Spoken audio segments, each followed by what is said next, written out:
Sa Pilipinas, pagdating sa trabaho, bawal magsama ang anak, asawa, kamag-anak, kadugo. Pero sa politika, pwede magsama ang asawa, anak, kamag-anak, kadugo.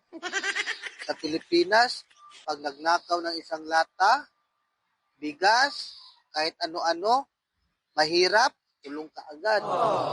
Pero pag nagnakaw ng milyon-milyon, bilyon-bilyon, imbestigahan pa.